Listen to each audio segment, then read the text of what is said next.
So as you're getting seated, just a reminder to any members of the public, we will have two different opportunities for public input. One right before lunch and one again at the end of the day. I think about 7 or so folks have signed up so far with Maggie at the registration table. So if there are other folks who want to get in that queue, we encourage you to do that sooner than later. And again, if talking during that pre-lunch period is important because you won't be here at the end of the day, please note that so we make sure we get to hear from you before lunch. So with that, we'd like to continue hearing back from the BOEM's federal partners on their both what their activities are that sort of are in the draft wind energy areas, and also what are their perspectives on compatibility and sort of coexistence there. So with that, I'd like to invite George Detweiler, who's a marine transportation specialist with the U.S. Coast Guard, to come up and share the Coast Guard's perspectives on this. George.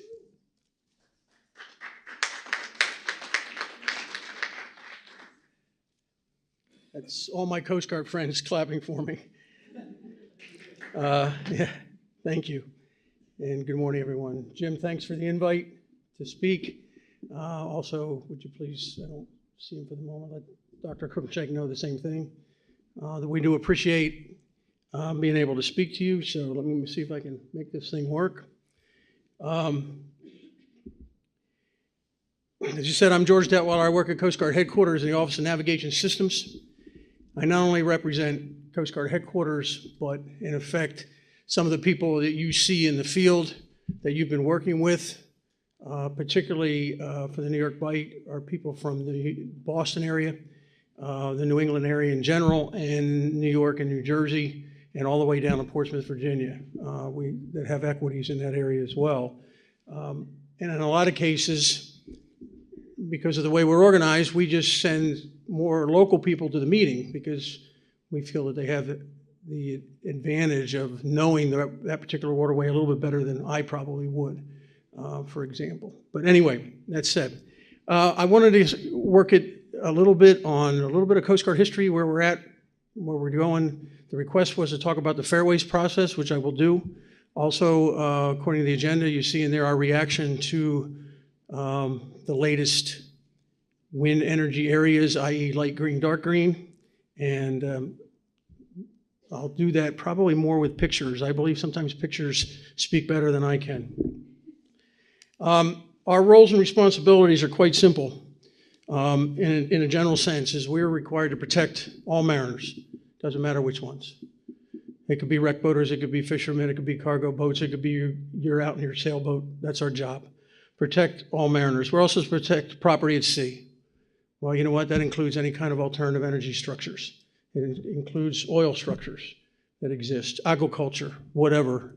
If they're there, we're supposed to try to protect it to the best of our ability. And then that all translates to, if we do a good job in the first couple, we're probably protecting the environment as well. So that's one of our objectives. The other thing we do is we are a cooperating agency with BOEM. And very much like our DoD counterparts, we are there to advise, provide information, work with them, which we have done since the advent of Cape Wind. We've been working with BOEM, and we provide recommendations and identify potential impacts, especially, again, concerning safety and navigation for the entire maritime community. The traditional uses of the waterways, which tends to be where the mariners used to go and what they do, and the ability to carry out other Coast Guard missions. We do have other missions as well: search and rescue, marine environmental protection, and maritime law enforcement. To the extent practicable, our mandate is in the Ports and Waterway Safety Act, says we're supposed to reconcile the need for safe access routes with the needs of all other reasonable uses of the area involved. In other words, we got to get traffic to and from the ports of the United States. That's how we survive. In effect, that's how you get that $29.95 toaster from Japan. It's because a ship can come around and dock in New York or New Jersey or Norfolk. If you have to get that same one from California, you're going to pay a lot more because they have to truck it across the country. Coexistence seems to be a word, mutual coexistence. I don't know if that's a term of art, but we're just trying to make sure that everybody's out there in the same water space BOEM is doing the same thing, DOD's doing the same thing, make sure everybody can work together. We're supposed to maintain a safe and secure and efficient MTS. As you all know, and I think my numbers are pretty correct, I hope they're not too dated, New York, New Jersey is the third largest port in our nation, $205 billion. The vessels can't get in and out. That's a major impact to that port, to those ports. We're also to ensure safe and secure flow of national defense and commercial vessel traffic. Again, our nation's security and our economic security. Safety navigation, that's probably our biggest mantra. Again, how we define safety navigation, if something is placed in the structures on the outer continental shelf, where they didn't exist before, risk just went up. We don't know what it is. We know it went up. We try to measure it the best that we can. And risk of elision, which is hitting those turbines, or collision, vessels hitting other vessels, is obviously increased. Vessel traffic density, if it has to be moved. In other words, where it used to go can't go there anymore. Funneling may occur, or a decrease in sea space availability. Again, that will increase risk. Okay, rerouting of the traffic may also cause weather-related incidents. Certain types of ships can't go that far offshore. They can't without being endangered. We know that. Tugs and barges are probably the biggest ones you're aware of. They don't tend to go awful far out, especially with the tow on a wire, because it's dangerous. It's inherently dangerous. So they try to stay a little closer. Again, by forcing traffic further ashore, track lines will now be interdispersed. And my slide shows you different type of vessels, ultra-large commercial vessels, tug and tows, commercial fishing vessels, all going at various different speeds. Again, the example is for those that are privileged like I am every day to drive the I-95 corridor outside of DC, you have all different sized cars, trucks, motorcycles, people towing things, and we're all trying to coexist on the same, in effect, waterway or the same highway. And then, oh, by the way, you have the slow driver, which doesn't matter what he's driving, it impacts everybody else. Moving forward, we obviously are committed, as always, to support our maritime community, helping to identify the navigation conflicts, and see if there's any way we can mitigate them, identify any of the associated safety risks, work with other government agencies. Like I said, we work constantly with BOEM, always on the phone with the various project people, either Luke, Ariana, in this case for the New York Bight, but any of the other ones up and down the coast. And we're just, again, trying to make sure that information is constantly exchanged, and we're trying to work out solutions. And again, this particular area, we're evaluating it for potential areas of development. And I put it in red is we're developing a routing system of shipping safety fairways along the Atlantic coast by converting the navigation corridors that we identified in our Atlantic Coast Port Access Route Study. For those that don't know what that was, it started back in 11, and I'll go over this real quick. We commenced a work group. It was basically commenced because of the 4 areas that were being looked off the coast under the Department of Interior Smart from the start. We tried to look at all the data that was available at that time, and the report was finally published in 2016, and notable outputs were marine planning guidelines to be used by BOEM, developers, us. We identified, again, the nav corridors. We definitely sought and got industry and mariner feedback. And other recommendations that fell out was to continue to partner with BOEM, which we are doing every day, continue our outreach efforts. We are still doing that and talking to people, and develop the fairway regulations using the nav corridors as a starting point. Okay, my topic was the fairways. And fairways, if we're contemplating them, creating them in any of the waters of the United States, our Ports and Waterway Safety Act require us to do the Port Access Route Study, which we did do with the ACPARs. Again, we consult, reconcile the need for the safe access routes with other reasonable uses, and a PARS process could be used for other areas in the Coast Guard, such as safety zones, security zones, regulated nav areas, if we feel that's important. The process. First of all, let me give you a definition of a fairway. A fairway is a lane or corner which no artificial island or structure can be placed. It's as simple as that. So that vessels using U.S. ports will have unobstructed approaches. For those that have sailed, and I don't know if anybody in here has, but if you sailed in the Gulf of Mexico, you are aware that there are fairways down there to get you around the oil rigs, so you don't go playing pinball with oil rigs. Fairways are created domestically. They're in 33 CFR 166. We are the responsible agency. Our process is to publish a notice of proposal rulemaking, which we are developing now. That process takes a little while because we want to make sure we cross our T's and dot our I's. The comment, there will be, as always in any rulemaking, the requirement is to have a comment period. We usually do at least a 90-day comment period.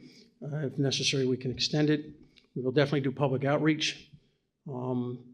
Whether people ask us for meetings or we determine public meetings should be held, may or may not use webinars as well. Then, because it's a rulemaking, once all the comment period's done, we have to adjudicate each and every comment. We have to look at it and address it in the final rule. If necessary, and I'm not anticipating this, but there's maybe a requirement to do a supplemental NPRM, which could slow the process down. That's if something was identified that we missed or some things that were so egregious that, oh my goodness, we have to take it into account in the rulemaking. We just can't slide it in or give the appearance to the public that we did a bait and switch. We've got to tell them, hey, by the way, we came across this and we're letting you know, so open that up for an additional round of comments. Then we publish the final rule, because the rule more than likely will be what the government refers to as a significant rule. It will have to be reviewed at the Department, Homeland Security, and OMB will also have to review it as well before it can be published.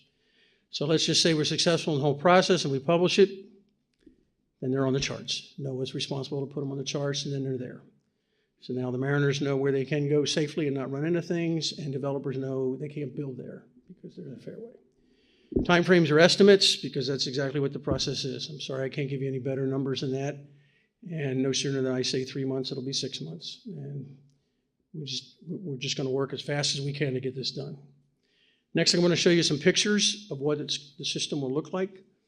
I'll try not to dwell on it. The third picture drills down a little bit into the New York Bight a little bit better.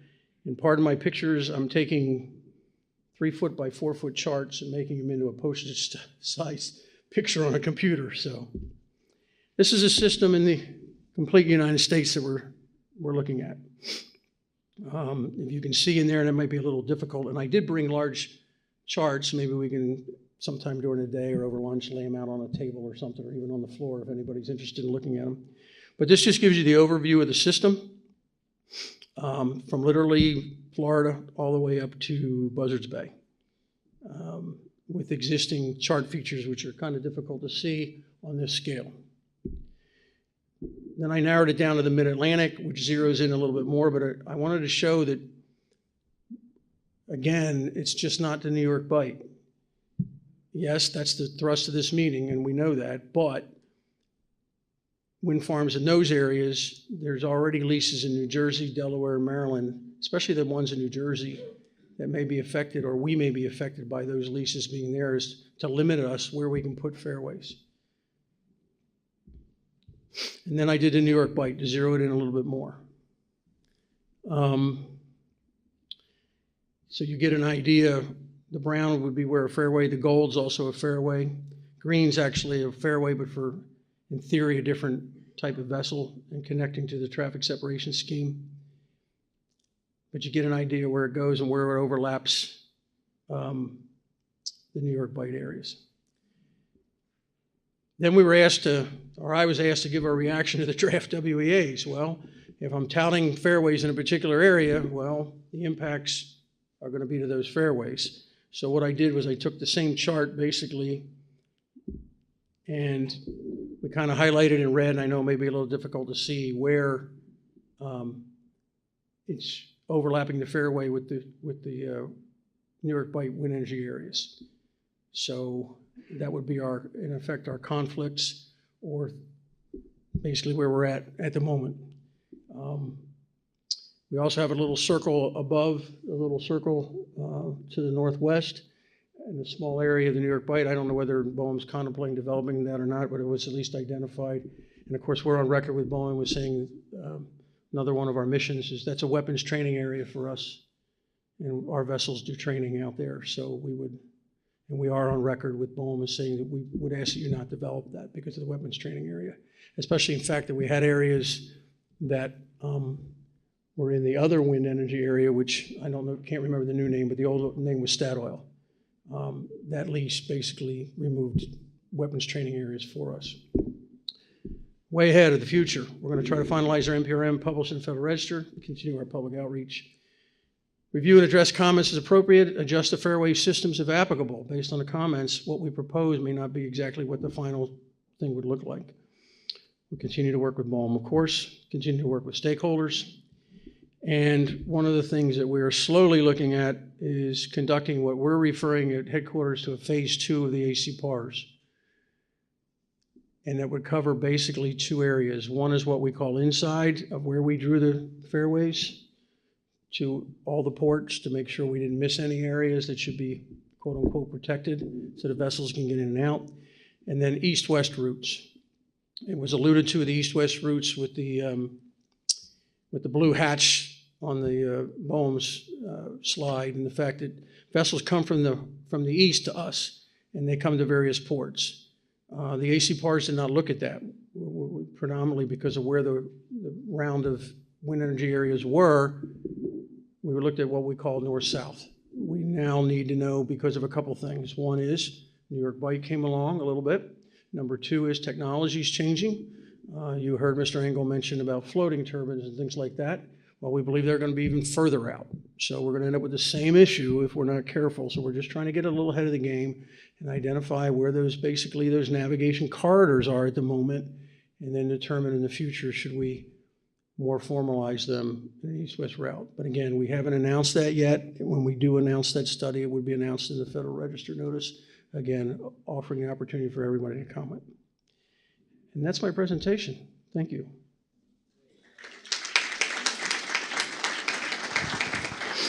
Thanks very much, George. If you can hang up there, Yep. just in case we have some questions. And just for folks so you know, all the presentations that you're seeing today will be posted online no later than the end of the week. So just be aware of that. You'll have access to all of this. Any questions for George on the Coast Guard and how it uses those areas and how it looks at these draft wind energy areas? Anybody? Task force members? No? George? Made my life easy. Oh, you got a couple. Got one? Okay. Wondering, George, if you could clarify the timing for your notice of proposed rulemaking, and also just to put a little color into the various reasons for different widths of a fairway. Okay. Well, that's a loaded question. For the NPRM, like I said, we've somewhat stood up our what we call a regs development team at headquarters, which includes an environmentalist, an economist, legal, SMEs out of my office, which include me, and a development manager who will kind of run the whole process. So we're at the early stages. Again, how long that will take, I mean, I'd love to be able to give everybody a Christmas present, but that's not possible. So we're just trying to develop it as fast as we can. Again, it's another office. It's not my office. It's another office that we have to deal with. Not blaming them. It's just, again, the way we're organized. They handle the regs development. We're the SMEs. So we have to work with them to push them to get it out. And we're pushing them as hard as we can. Believe me, we've got our director, which I know you know, and I know Mr. Bennett knows. Mr. Emerson he's definitely on board with this and pushing it. So, in fact, just the other day, the commandant was briefed on, because he's a new commandant to us as of this past summer, on the AC PAR's whole process and everything else and where we're going. So he's even heard that we're pushing for fairways. So hopefully that's another plus in our corner. The widths in the AC PARs, there's an enclosure that talks about tug and tow, especially when they're on a wire, and the projected width of what a lane should be. Some of them, as you can see in the picture, are not as wide as the one through the New York Bight. And the reason for that is the New York Bight has a plethora of different traffic. It not only has tugs and barges, but it also has cargo that comes out of there at the same time. And we believe that they're probably going to run pretty much in the same sea space, if you will, which sometimes is not a good thing, but in order to accommodate, in order to work, we chose that particular width. The other ones had been negotiated with various stakeholders while we were doing the AC PARs. Also, there's limitations. For example, the one along New Jersey is about 4 nautical miles wide. Well, we knew where the potential lease area was to the east. We can only go so close to the shoreline to the west, and there's a buoy line there, which the charts are very difficult to see. And we know the vessels are not going to go inside that buoy line that run along the coast. So by default, it's going to be this particular size. Cargo is a little bit bigger than the towing because of the size and speed of the vessel. I mean, we're talking super large ships, 1,000 foot or greater, doing 25, 35, 40 knots. They need a little bit more room in case things go wrong. So that's why the variance in the sizes. In other words, there isn't a one size fits all. Great, thanks, George. That's helpful. Any other questions for George about the Coast Guard fairways process? Anything? You have one way in the back. No, sorry. This is just for the task force members. We'll have public comment at 12:10. Yeah, please. One went after my heart. I hate microphones, believe me. Now, for that, the width you were talking about, that's a 9-mile width? It's approximately, I think it's slightly less than, but it's when we kind of laid it out the best that we could. And you're looking at it from the point of view of passing both directions? Passing each other upwards of 2 and 3 abreast, side by side, going in the same direction, overtaking. I mean, you just obviously, if I got to go around, I need room to go around. So yes, that's correct. And where we place, yes ma'am, and then where we place the one for the New York Bight, and I want to just zero in on that one, because that's why we're here. If you notice where we put it, it was almost a miracle. Meeting with Boehm a few weeks ago, Ms. Baker laid out what Boehm thought the fairway looked like, which is what you saw in Luke's presentation, the yellow. And we came up with our own, and when we met in Boehm, it kind of like, oh my goodness, we were kind of like thinking the same thing at the same time, but we're never in the same room. So we're not that far off. And we're looking at, of course, we looked at the same AIS data, so it gives us the answers. And then what I tried to do was, if we went more to the south with it, it would cut more of the Hudson, especially to the west or south, whatever that one is. But then it would smack dab go right through New Jersey.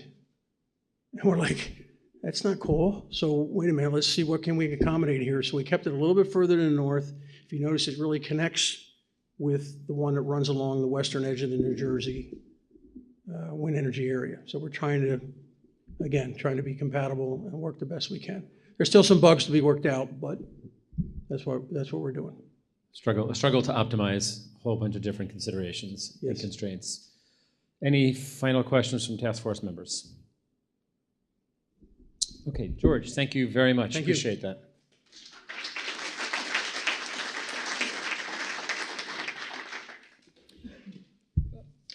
So at this point, what I'd like to do is shift to Katie Connolly, who's an economist with the Northeast Fisheries Science Center, and she and her colleagues have been doing a lot of work to understand what sort of fisheries revenue is being generated in those wind energy areas, and looking at that in different ways, whether by permit or port.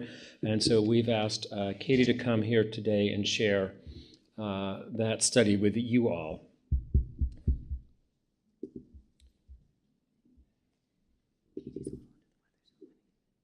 And in fact, Sue Tewksbury is here today because Katie is under the weather. So Sue, welcome. She's here.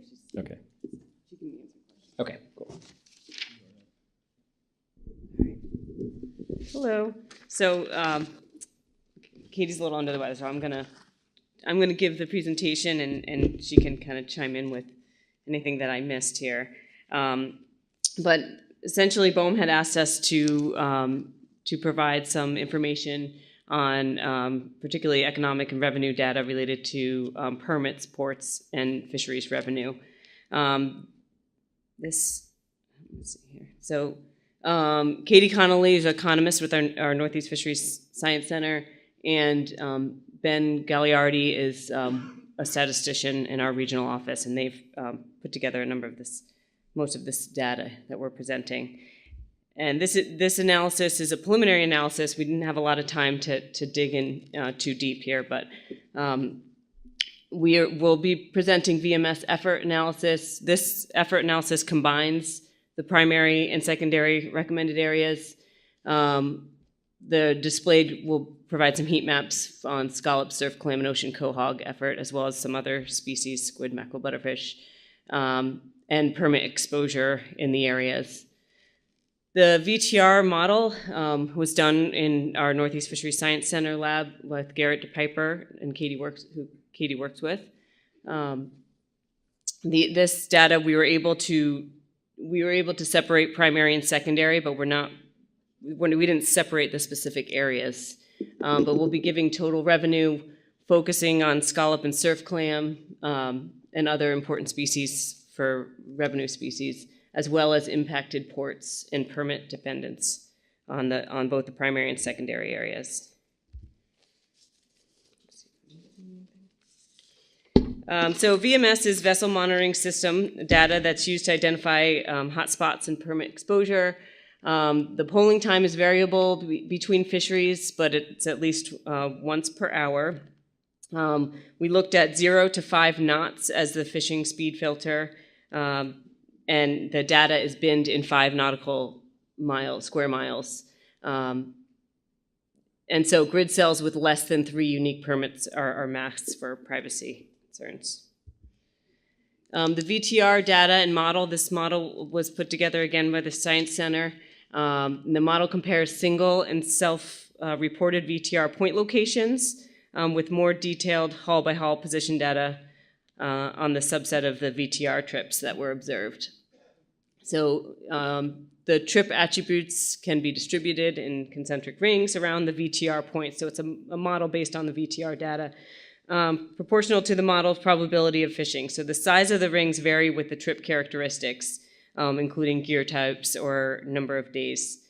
The landed values associated with particular trips were estimated using average monthly prices for the species from the dealer database, and all values are adjusted to the January 2014 dollars for compatibility across the years. So the clam logbook data include the revenue from each trip, and these values were used directly instead of estimating value from average monthly prices. So we just wanted to include some data caveats with this. It's limited hull-by-hull location data to develop a reliable distribution model. Spatial imprecision of VTR, it's really a point that it can lead to assessment of revenue in unlikely locations. So some types of fishing are known to occur within particular depth ranges, and fishing often occurs along depth contours. So modeling a circular distribution as this type of fishing effort around the VTR point can attribute to fishing to unlikely locations. Only a portion of the lobster fisheries captured in VTR data, and VTR data underrepresents the lobster revenue and effort. VTR data does not explain the dynamic factors that influence landings and revenues. It would be incorrect to assume that the data that low catch means low abundance of species. And redistribution of effort into other locations may result in other effects, but alternative fishing choices are difficult to predict. The primary focus here is on landings and ex-vessel revenues. The information provided should be considered a partial analysis. Optimally, broader societal impacts would need to be determined.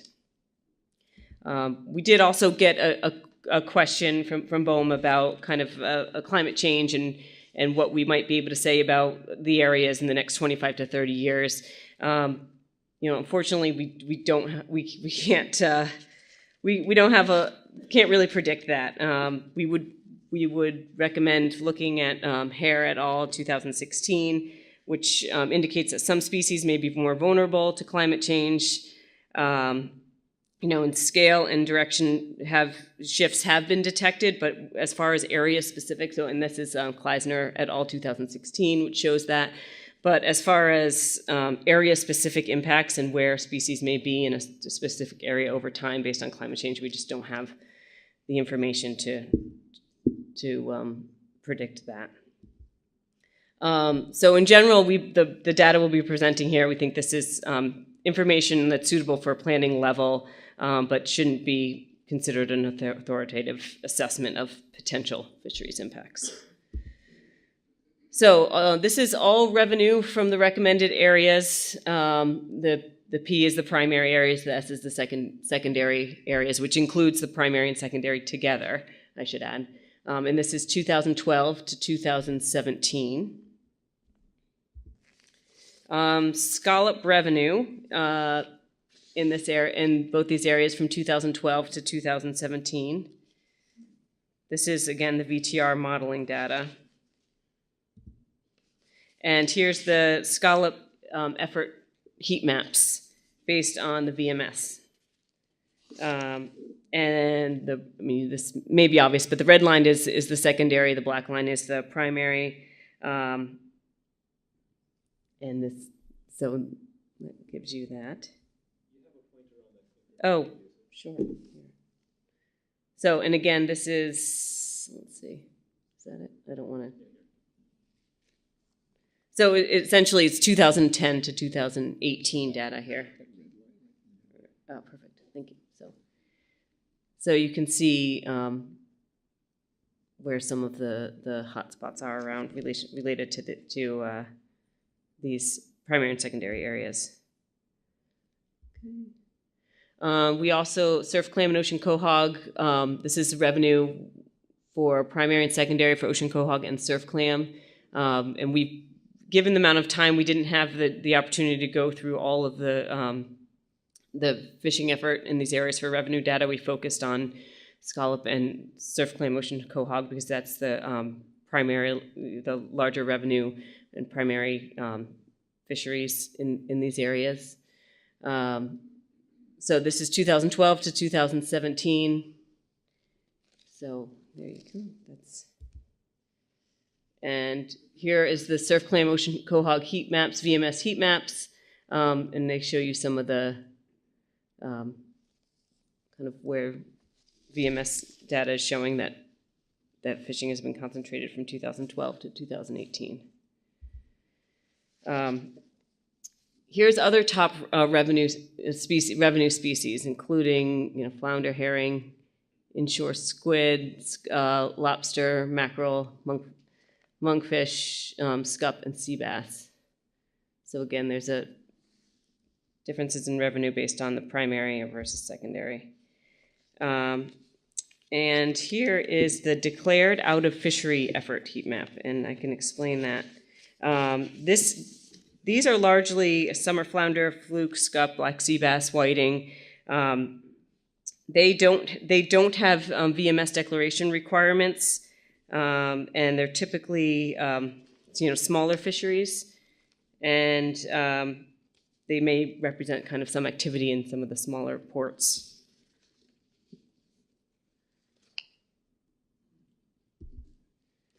Squid, mackerel, butterfish, this is also the heat maps for activity in this area, again from 2010 to 2000. Keep in mind that these scales may be or vary depending on what fishery we're talking about here. Here's groundfish and highly migratory species. Okay, so here's top ports by landed revenue from the recommended areas, and this kind of shows you the difference revenues for each port between the primary and secondary areas. And here's some other ports by landed revenue. These are other ports that may be affected. It might be helpful if you can just read off some of the Can you? larger ports that are just because I think people that back may not. Oh, you can't. Okay, sorry. Do you want me to go back? I can. Yeah, sure. Okay, sure. Here's Atlantic City, New Jersey, Barnegat, New Jersey, Cape May, New Jersey, City of Seaford, Virginia, Hampton, Virginia, Long Beach, New Jersey, New Bedford, Mass, Newport News, Virginia, Point Judith, Rhode Island, and Point Pleasant, New Jersey. And then some of the other ports include these are some of the smaller ports, but that may be affected.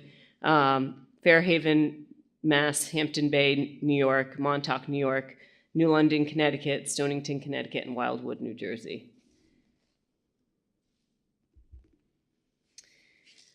So this is total permits exposed within the primary and secondary area. And again, this is the VMS. So this data is primary and secondary, is not separated out.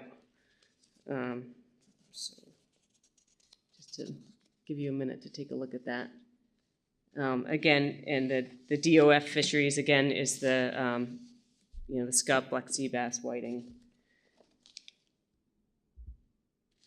All right, here's effort in percent by the primary and secondary areas relative to the total fishery.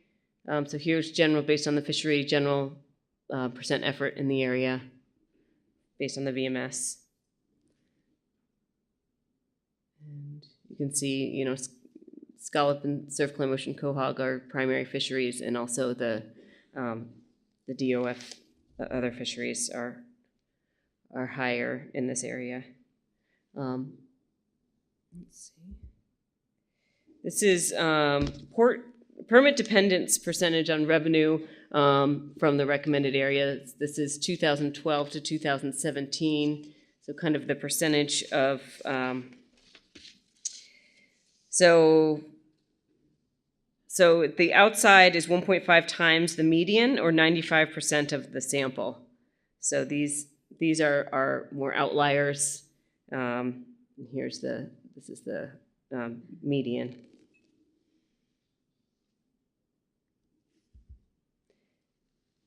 And here's more permit dependence data. This is by year, so you have it from 2012 to 2017 here. And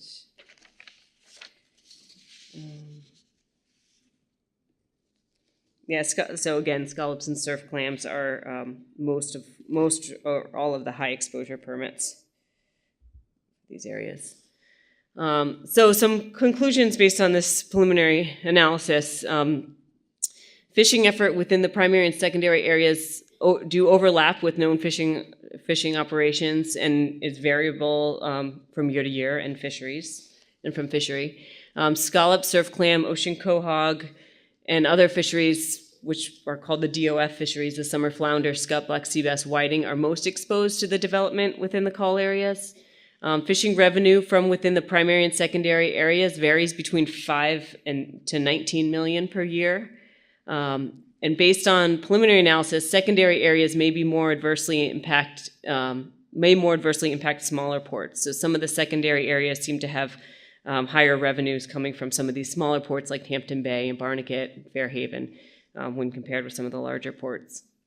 And we would note that smaller ports and individual vessels could be more sensitive to adverse impacts, despite marginal impacts to the total effort and revenue reflected in the analysis. So it's something to consider when you're finalizing these areas. And more detail, we would stress that more detailed analysis of available fisheries data should be conducted and looked at cumulatively across the region as these areas are developed and as the process continues. And we would also recommend vetting getting the fishing industry involved and vetting some of this data with them as well. And here are some of the sources. And that is it. So, yeah. Thanks, Sue, very much. A lot of helpful information there. I suspect there will be some questions from task force members, and let me just remind folks: in a minute, we'll hear from Rhoda, and so we'll get a sort of a deeper take on the numbers that Sue just shared for us, and from an industry perspective, what's going on there. So that's to come. But task force members, questions for Sue, follow up, want to understand more there, and I will ask folks to wait for the microphone, because then it will actually, your voices will be picked up on the recording. Thank you. Amory McShay from BPU. Did your analysis also break down those figures by specific lease area? So, But by the like the fairways north, Hudson South. Yes. No, it didn't. The polygons we got were split by primary and secondary, so we're not able to do that analysis by specific areas. are you able to go back and do that kind of breakdown by specific lease Yeah, area? we could probably do that. Okay, thank you. Yeah, Brian Hooker, Bureau of Ocean Energy Management. On the poster we have in the back, we did, using that same exact data set from Garrett to Piper, we did break it down by the call area names. So there's a poster back there that breaks it down. Yeah, he has. So it's been done? Just for the one? Okay. Okay, great, thanks. So again, so only been done for revenue exposure piece, not. Other questions? Yeah, hold on one second. Welcome. Hi, Mike Snyder from the New York Department of State. Sue, there was a slide that showed percent effort. Okay, yep. This one? Yes. Okay. So looking at some of those numbers, there's a bit of variability. Some of them look like they may be trending downward over the course of time. Have you done a trends analysis? No, we did not do a trends analysis for this. And again, it's hard to say because it varies year to year. So, but no, we didn't have an opportunity to look at that. It just seems maybe market, especially on the Scallop side, it's a little surprising. Thanks. And again, I think, I imagine Annie Hawkins might be able to weigh in on that as well. Yeah, I'm sure they're. Task force members, other questions here for task force, from task force? No? Okay. All right. Sue, thank you very Thank much. you. Appreciate it. Yep. And Katie and I will be around if there's other questions. All right, so at this point, Annie Hawkins, Executive Director with ROTA, which is, again, the Responsible Offshore Development Alliance, so representing a range of fisheries interests, will come up here and, again, talk about their take on activities that are occurring in the areas and their sense of impacts or potential, what the draft wind energy areas would mean for fishing industry in those areas. Annie.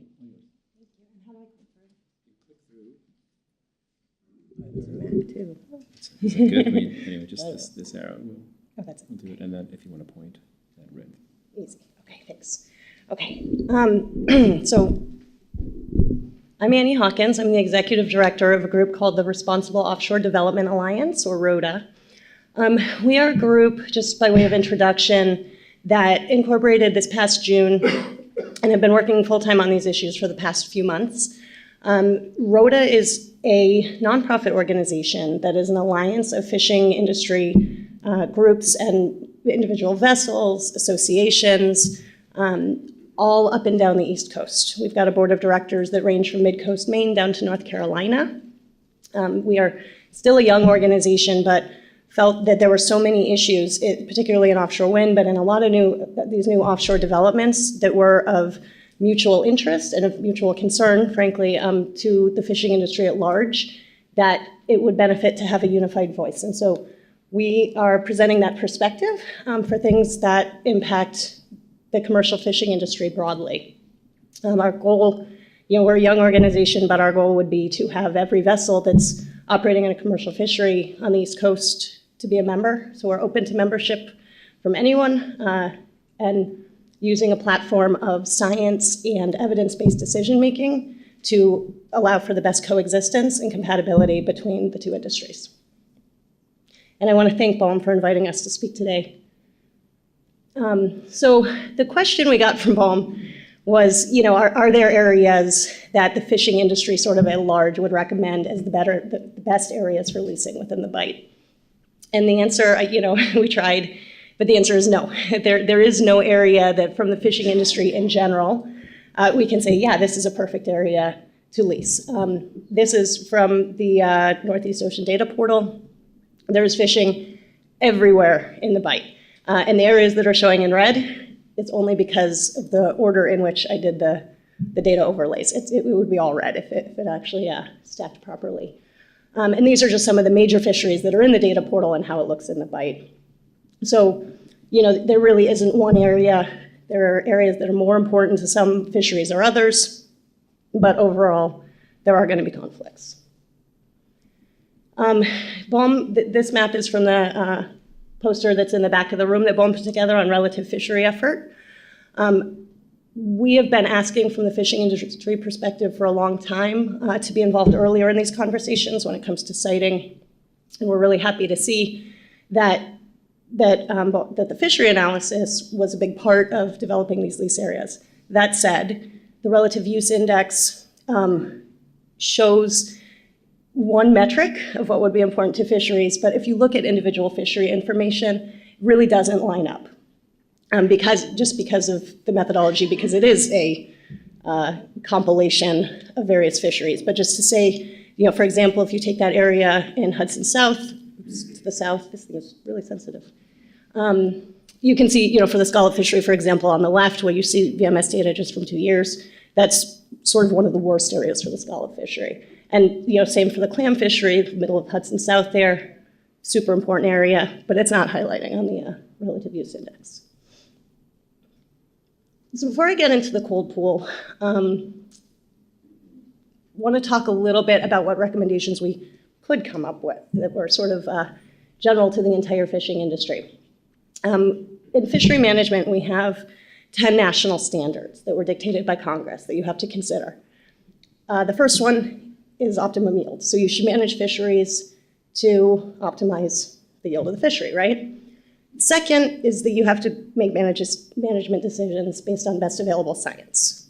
There's a long history of case law interpreting that said that you can't make decisions that are based purely on political compromise.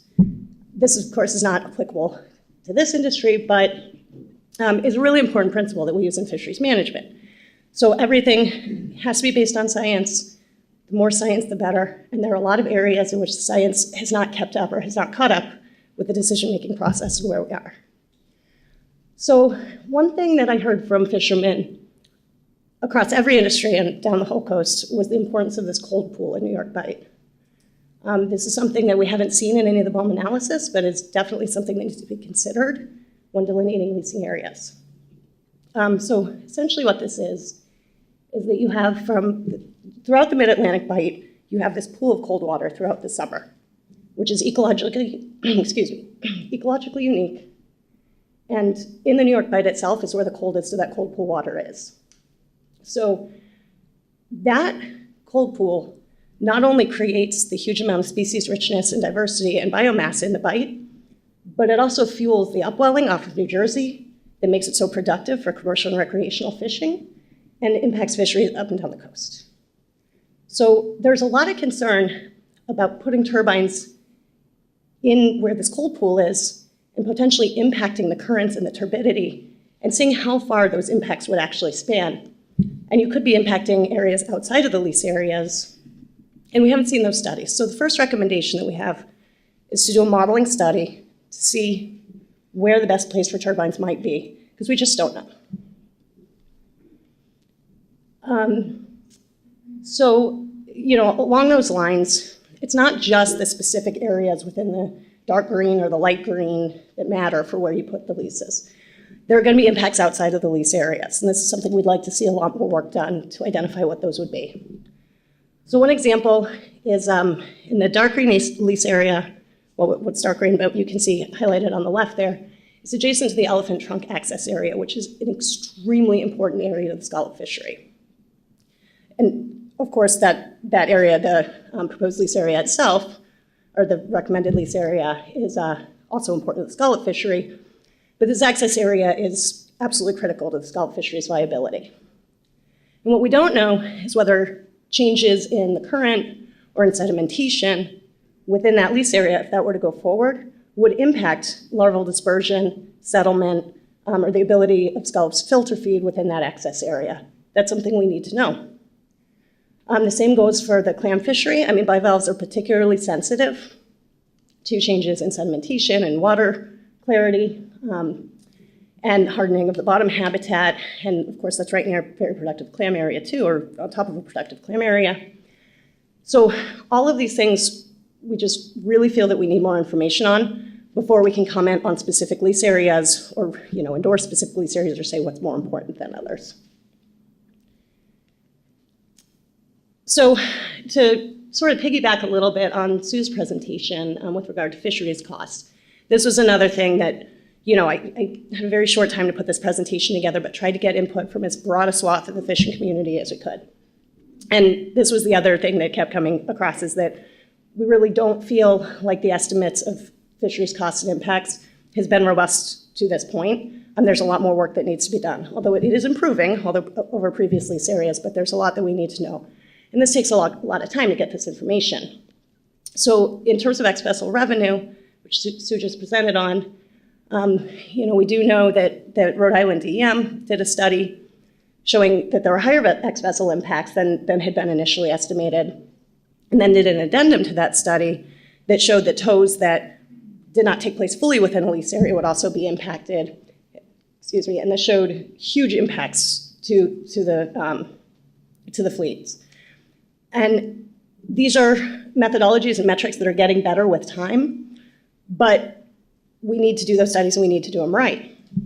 We also have very little impact on multiplier effects. So we know, ex-vessel revenue is one thing, but that revenue that's coming from the vessels is very much amplified when it comes to ports, shoreside infrastructure, supply chain, restaurants, tourism, all of those things.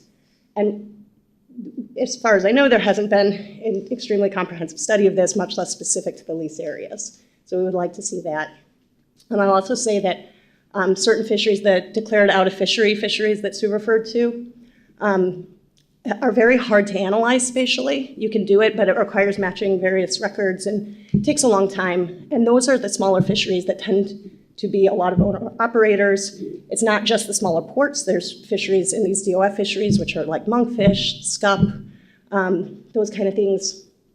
And that work needs to be done. We haven't seen any comprehensive work where it actually divides out which fisheries are in this sort of DOF code when you look at the VMS data and how those become impacted. There's other things on the economic side that may be relevant that we really, again, don't have much information on. For example, in New Jersey, the scallop fishery is not only extremely economically valuable, but supplies a lot of the portside infrastructure for other fisheries. So if that fishery were to have a loss, how would that impact other commercial and recreational fisheries that rely on that port infrastructure in New Jersey for their livelihoods and for their businesses? And finally, there's annual spatial variations that make it very complicated, not only what years of data you pull, but to start to forecast where fish might be. For example, in 2018, the mackerel fishery was almost entirely prosecuted around Hudson North. And so that's the type of data that you can miss. And you have to start to look at that and say, even if over a longer time span, it wouldn't have that many impacts, having huge impacts in one year could have different long-term impacts even than you would anticipate. So I pulled out 3 states here, New York, New Jersey, and Massachusetts, and I don't mean to do any disservice to the others. There are other impacted states, but with a short period of time and a short period of presentation, I just wanted to go over a little bit about the areas, about what we can say. So for New York ports, the Fairways North area by far was the most important to the state fisheries. And I won't read all of this, but you can see, sort of the list of species that are impacted. And the Port of Shinnecock in 2010 was down only 6 trawl vessels due to big reductions in the groundfish fishery and the move to quota-based management. And they got a few dayboat trawl scallop permits.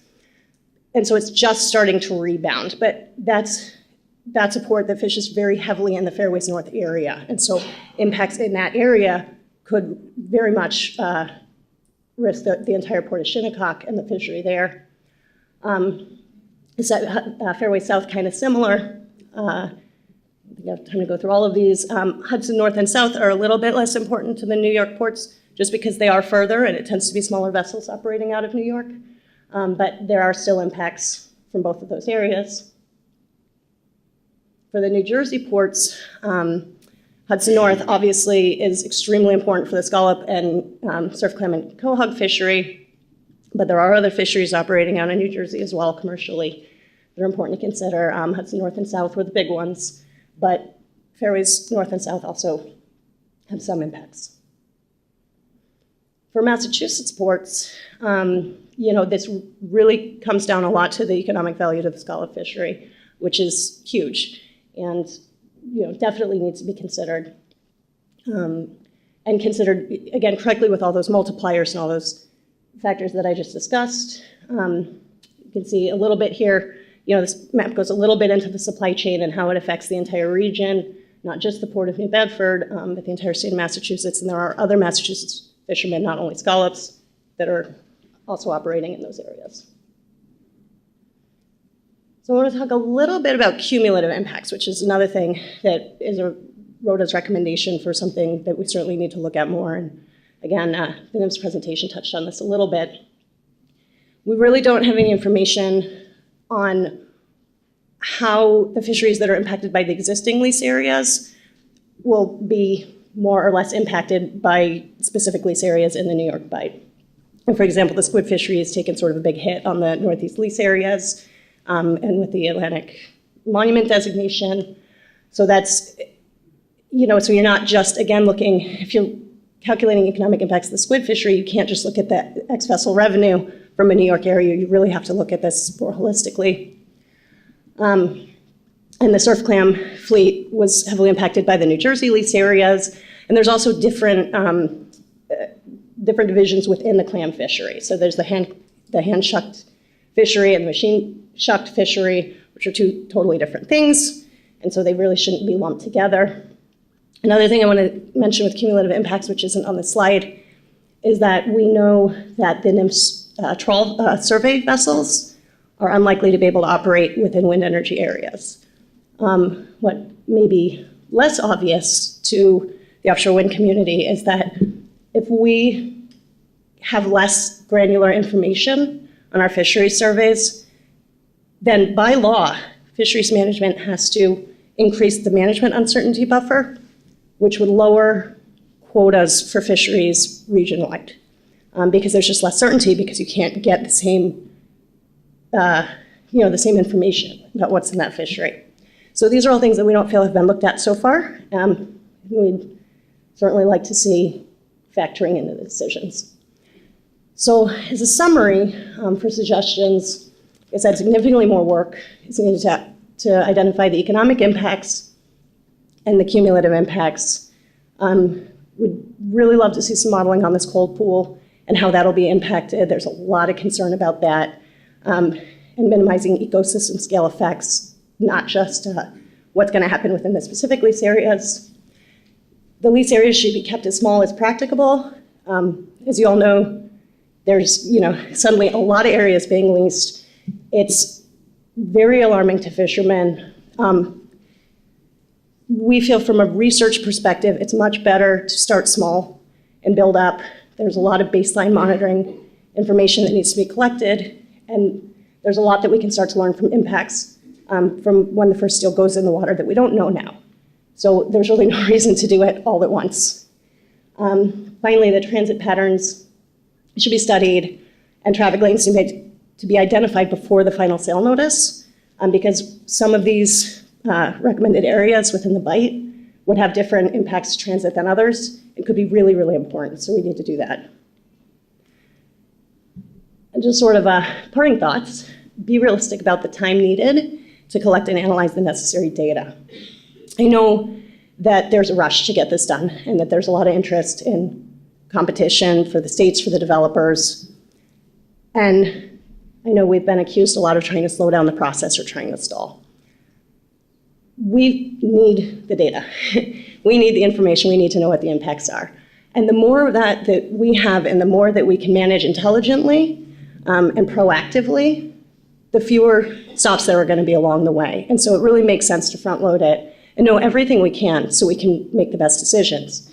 This is a huge new thing. It's incredibly important, and we need to get it right, and we need to get it right now.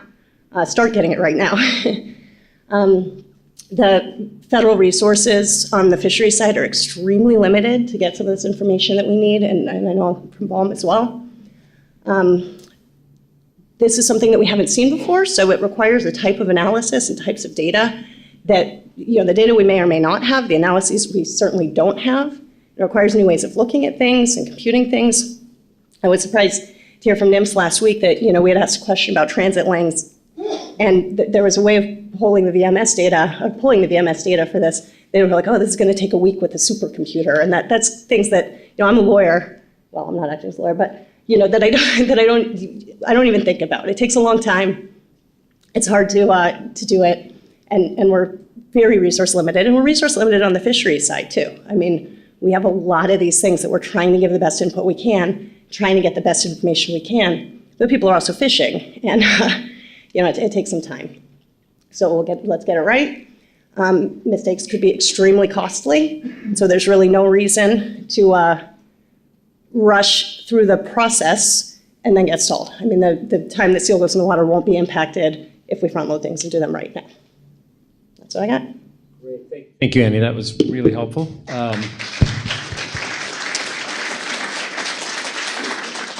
So I'm sure and certainly hope there'll be some questions for you. And again, to task force members, as you think about questions, remember later this afternoon, we're going to put you in small groups and be thinking about what did you learn here today? What did you hear that might affect how you think BOEM should think about wind energy areas? What information needs do you think are important going forward? So anything that will help you have that conversation in a bit, please think about it. And let me get first question in. Thank you, Annie. I wanted to, you reminded me to stress a couple things from our presentation. The VTR data that we presented does not have that multiplier effect in it. So it's just based on landing. So it doesn't consider, when you look at potentially impacted ports, it's still just based on revenue from the landings. It doesn't include, the multiplier effect of shoreside support in that. And I would also, just to raise, she brought up the issue of the Science Center surveys for stock assessments. We are taking a hard look at that. We have not had we didn't have time or the opportunity to do an overlap analysis with the New York areas at this point, but it does overlap with some of our strata. And obviously the larger the overlap, the greater the impact on that. And so we are, our Science Center is taking a hard look at that, and we're planning to have some discussions with BOEM on the issue very soon. Thank you. Annie, I have a question for you. On the port analysis, those slides, did that distinguish between the primary and secondary areas? No, it didn't, Okay. Because honestly, we had such a short time period once those came out. And then there was also a lot of uncertainty whether things are going to come back on the table and that kind of stuff. And also, we as a private group, we don't have access to the data. So I asked everyone that I could talk to about this information, but it's not something that we could pull and match against anything that I could have mapped here. Okay, thanks. Just wanted to clarify. Thank you. Other questions? Yeah, please hang on one sec. Run around all over the place. Sorry. Karen Chaitel from New York State DEC. Just so you know, Andy, one of the things that we have been working on, we have a 10-year agreement with SUNY Stony Brook, who are doing a indicator monitoring for us out in the New York Bight. And so, let alone not only water quality information, but they're also taking midwater trawls, so we're getting some of that information, whale watching, other fisheries information, and also we've been doing OA, ocean acidification work too, and in the cold water pools specifically, where we have identified it, that it's definitely there, that we know those waters are becoming more acidic. So we are starting to look at some of those, so we're hoping that piece of information and maybe build upon some of your recommendations of other monitoring in there, because we are going to be running an underwater drone through that area too, to be able to collect some more information on the physics of some of these things, especially for coastal fronts and other sorts of stuff. So hopefully we can build upon those things to give us information as we move along and looking at these sites. Then that's why I was interested in, you made a recommendation about some modeling that needs to be done. What specific type of modeling are you looking for, or would you recommend? So yeah, so that's great that you're doing that with SUNY, and I know that SMAST has done some studies on this. Rutgers, Josh Kohut, who's at Rutgers, was involved in some of the SMAST studies, and they used gliders to look at the cold pool and how it sort of changes with the season. And so that's all super interesting, and I think we're going to learn a lot more about it. We're looking for more specifically as modeling that would show that if certain lease areas were to go forward, how different turbine layouts or how turbines in those areas at all would impact the currents and also the atmospheric pressure, and whether there would be impacts to that water temperature and where that cold pool sits and how it flows throughout the season, whether that could adversely impact the upwelling events off of New Jersey, whether it could flow further north. I mean, we just don't know. And so, it could be, I hate to say this, but it could be that there's areas within the Bight that may look like they have a bigger impact to fishing to develop there, but over a slightly bigger region may have less impact because they're not impacting that current flow in the same way. And we should know that before we go forward. Great. Other questions from task force members on any of the information that Annie's presented this morning? Nope. Going once? Annie, thank you very much. Appreciate that. I would also just add that there are a lot of fishing industry, fishermen and fishing industry representatives in the room that hopefully we can have more conversation throughout the day. If you guys have any more questions, feel free to ask me or any of them. A lot of them are back there, but they're sort of all around. Yeah, great. And I suspect we will hear from some of them shortly for public input before lunch and then again at the end of the day. I do want to get to public input. So again, thank you, Annie. Before I do that, I just want to give task force members an opportunity if you want to share any reflections at this point based on any of the presentations that you've heard this morning. Would welcome any thoughts that you might want to share. Anybody? Yeah, okay, hang on one second. Sue. This is more of a question, I guess. So I know that Luke, you gave us the timeline. So what's the what's the next steps from this? Are you going to use the information that you've heard here to determine, are you whether you're going to do primary or secondary, or how you're going to potentially modify the wind energy areas? Or I guess I'm just wondering what's the steps between putting it out for, I guess, the preliminary sale notice and versus now, how we may or may. Sure, and I think Luke will talk about this again later, but apparently I'm going to Jim. Is that right? I'll go to Jim. I think in general the question is, what's the process? We're going to hear a lot this morning and this afternoon. What's the process for BOEM using this information? Yeah, I will let Luke address the specific process as far as the timeline and everything is concerned. But yes, the information, that's why we're here today, is to hear information that we may not have heard before, that we haven't incorporated into our identification of draft recommended wind energy areas that may affect whether we include them or exclude them. So that is indeed what we want to hear, not only on the fisheries front, but on the other subject matters as well. Thanks, Jim. Luke. And just speaking from a strictly process standpoint, we're going to take the information we hear today, regroup back in the office, come up with some program recommendations, brief that up within the department, and develop documentation to support a decision for final wind energy areas or area. And I would add the conversation that we want you all to have this afternoon in the small groups is an important part of feedback for BOEM, because we want you all to, you're going to hear a lot. You haven't heard from the states yet either. And so we want you to sit with these varying viewpoints and say, so what does that say to you about these wind energy areas? What did you learn? How might it shape how you think BOEM should look at them? What other information does it need to be thinking about in the very near term? That input and having you all talk in small groups will be very helpful to Luke and Jim and the whole team. So if there are no other questions or comments at this point from task force members, what I would like to do is switch to public input. And Maggie, if you bring me that list and I see you on the way. And what I'm going to let you do, if you would grab that mic. Okay. So we've got a few folks who have already indicated they would like to like to talk, make a comment or maybe have a question this morning, again, want to make sure we're getting to folks who aren't going to be here this afternoon. So the first person I'm seeing is Ed Kelly. Ed, right there. So if you wait for a microphone. And of course, I would ask of all members of the public who want to comment, please keep your comments brief. If you keep them to 2 minutes or so, we would appreciate it. And if everyone could start with your name and organization so we all know who's talking, please. Good morning. My name is Ed Kelly. I'm the Executive Director of the Maritime Association of the Port of New York and New Jersey. I'm here today representing the interests of our over 580 corporate and individual members of the commercial maritime industry in the New York, New Jersey area. These people include terminal operators, deep sea international shipping lines, towboat operators, barge owners, operators, longshore labor, draymen, etc., all of whom are heavily invested in the safe and efficient operation of our port. We would like to say we believe there is room for everybody in the ocean, and we certainly acknowledge and endorse the value of green renewable energy. However, we also certainly back up the comments made by the Coast Guard that the introduction of offshore wind into the international maritime areas is a recipe for increased risk.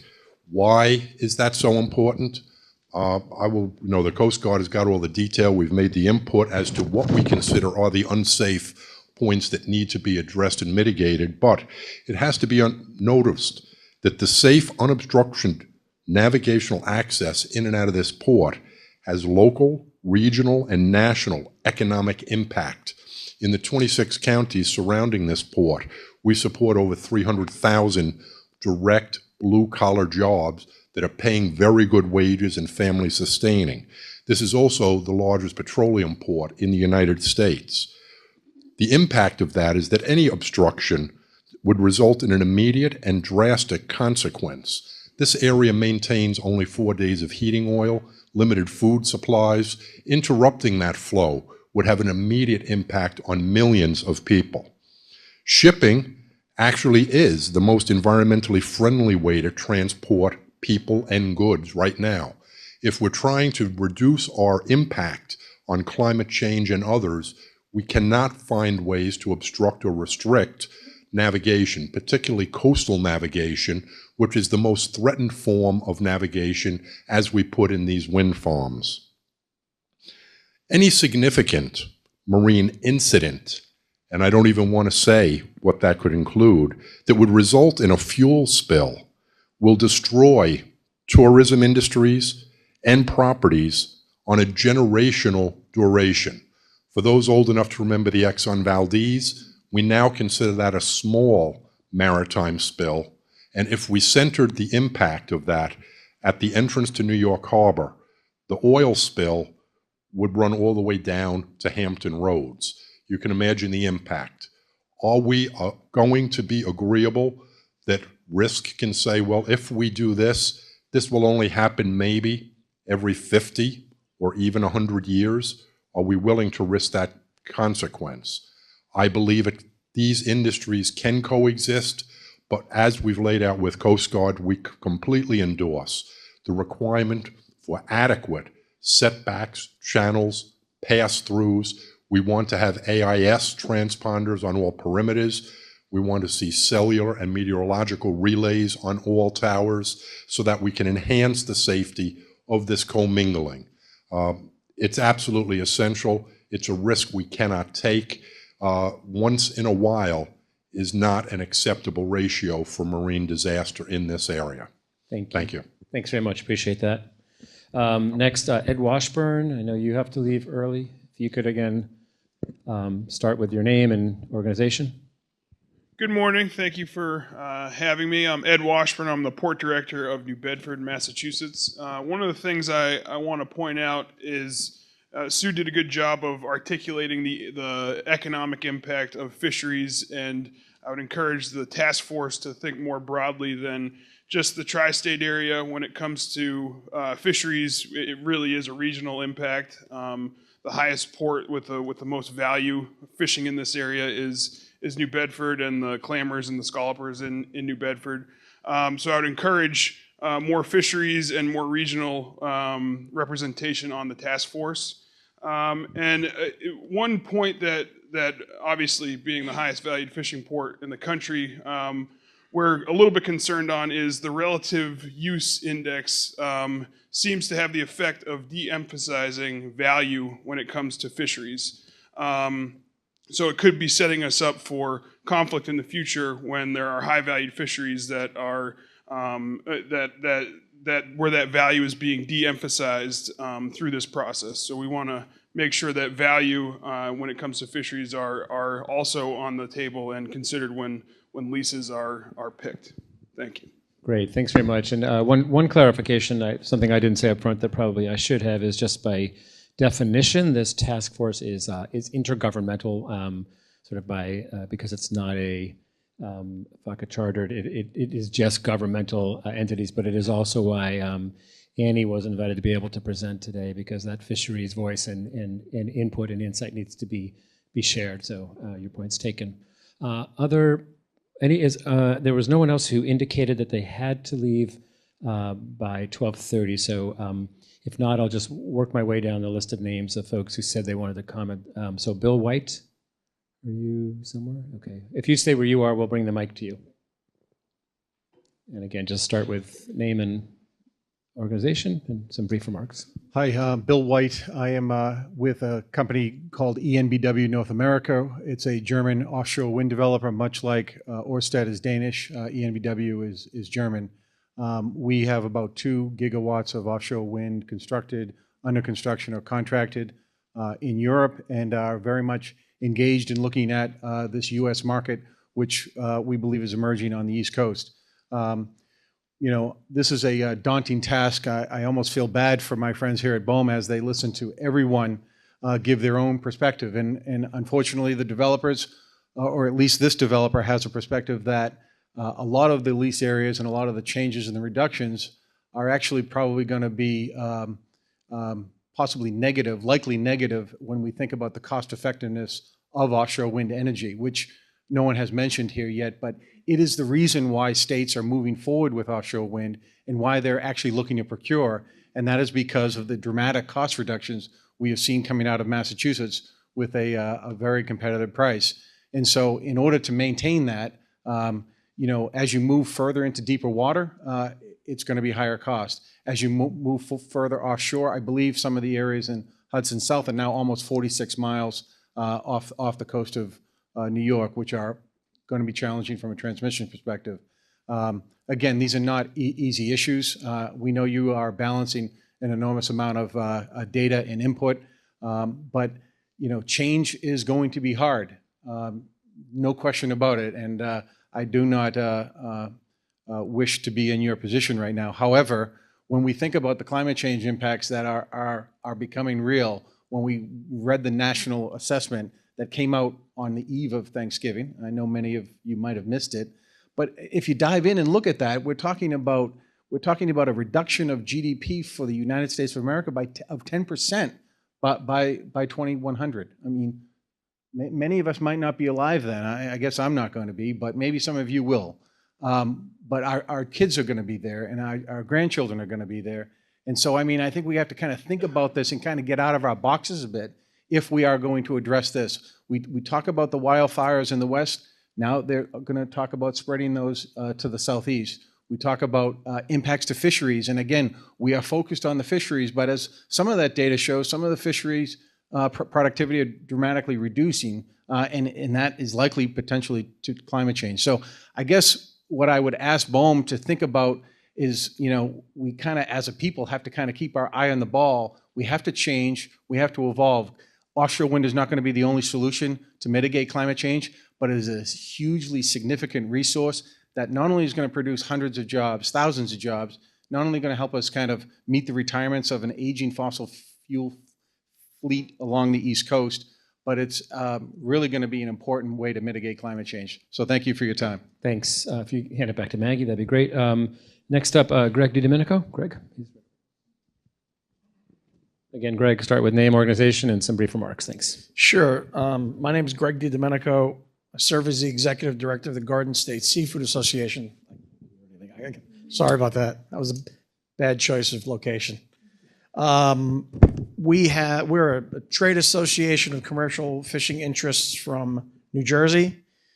We have members that are geographically throughout the entire state and are involved in just about every fishery spanning the New England Fisheries Management Council, Mid-Atlantic Fisheries Management Council, and the Atlantic States Marine Fisheries Commission. Our members are both big and small, but the one thing they have in common is that they are independent businessmen and women who have dedicated their entire life, their hard work, and their assets to not just being in business for themselves, but to supply year-round year-round employment in coastal areas where there are few opportunities for employment. And while I say that they are small businesses, they are not parochial and they are not unsophisticated. They are supplying food throughout the entire world. They're meeting needs for people in places that are in dire need of the things that we harvest here sustainably in the U.S. So at this point, they are really now concerned with this new challenge.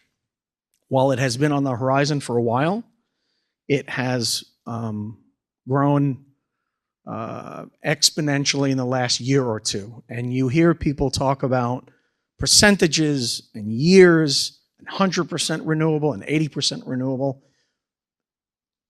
I have no way to really react to those percentages. All I can say is that they represent a threat to a fishing industry that's been here for 100 years and are doing the type of things that I described earlier, like employment, food production, et cetera, et cetera. So we're trying to meet needs on a yearly basis that are basically the challenges that we're used to through the fishery management process. We've met the burden of rebuilding fisheries over the last 20, 30 years, and now it would be a great time to actually take advantage of the rebuilding of these fishery resources. And this puts that entire thing in jeopardy. So you've got businesses that have invested in science, invested in technology, money, sweat equity, and we've rebuilt fisheries. This jeopardizes that. And it's jeopardizing it in a very small time frame. And people get way too hung up on the numbers and the increases and the decreases throughout a yearly basis that was presented earlier, but don't pay any attention to that, because that's what the fishing industry is all about. The fact is that this is something that we recognize as the biggest challenge and biggest threat to the entire coastal community. Thank you. Thanks, Greg. Next, Joe Martins.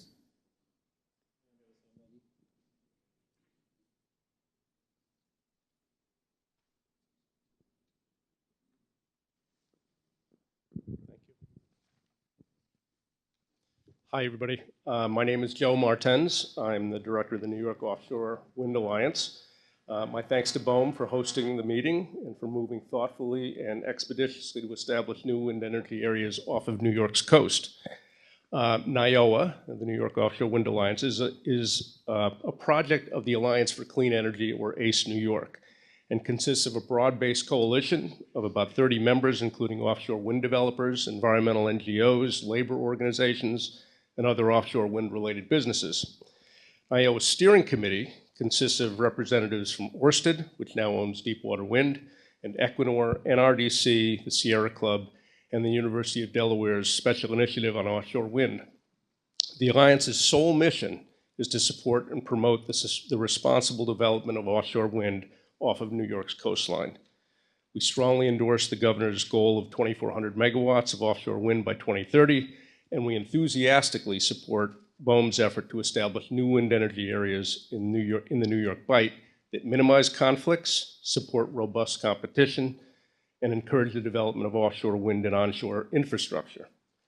New wind energy areas in the New York Bight are critical to thousands of new jobs, a diversified energy supply, and lowering carbon emissions.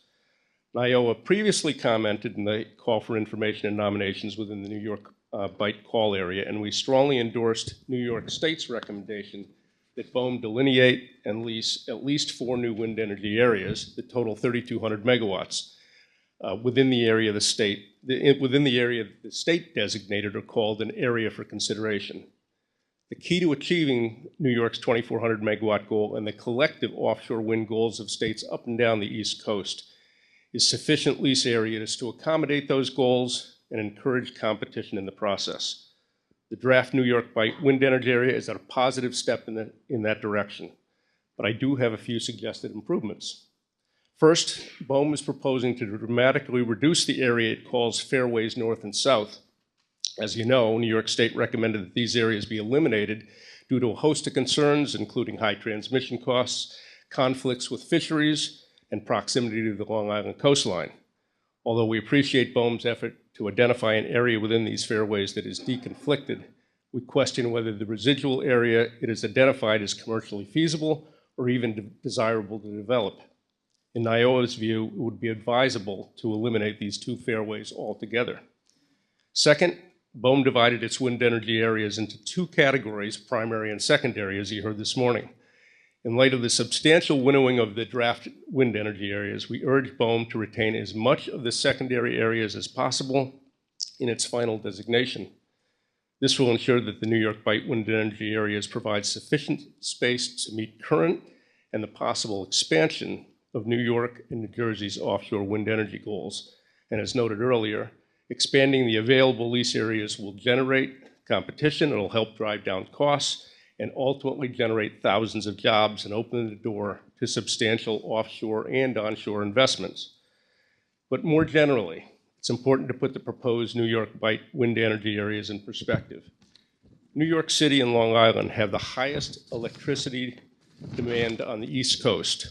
New York City's annual demand for electricity is roughly the same as the entire state of Massachusetts. If you combine New York City and Long Island electric demand, it's roughly the same as the entire state of New Jersey. In relation to energy demand, New York's existing leased area pales by comparison to our neighbors north and south. BOEM now has the opportunity to correct that imbalance. But perhaps the most important reason for expanding wind energy areas in the New York Bight is to help address as quickly as possible the threat of global warming and climate change, and I will echo Bill White's comments. The 4th annual climate assessment that was released by the administration last week once again sounded the alarm that global warming and climate change are already enormously costly, both in terms of economic and human terms, and that these costs are expected to grow quickly and rapidly. But the good news is that the means to reduce carbon and slow down climate change without damaging our economy are at our disposal, including the rapid development of clean energy sources like offshore wind. So, in sum, I want to thank BOEM for its continuing effort to make offshore wind lease areas available. I want to encourage BOEM to consolidate its primary and secondary recommendations and establish as many new wind energy areas in the New York Bight as possible in the near term, rather than sequencing them over time. This will help jumpstart the responsible development of offshore wind in a region with the highest energy demand on the East Coast and provide the incentive for a huge ocean clean energy industry. Thanks once again to BOEM for your hard work and specifically on establishing the New York Bight wind energy areas. Thank you. Thanks very much. David Frula.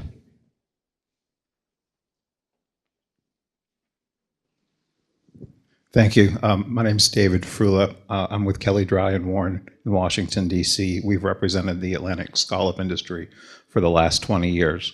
Annually, about $500 million worth of scallops are harvested off the East Coast. I think for starters, my mom, my late mother, was an English teacher and she taught public speaking. She always said, start with a compliment. I would like to shock Jim and start with a compliment and say thank you for having this meeting.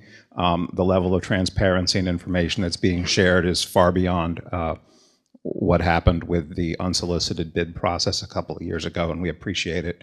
Also, a big shout out to the New York Public Utility Commission that actually has asked that fisheries be considered as part of New York's leasing process. We hope New Jersey takes the same step. That's very important and much valued.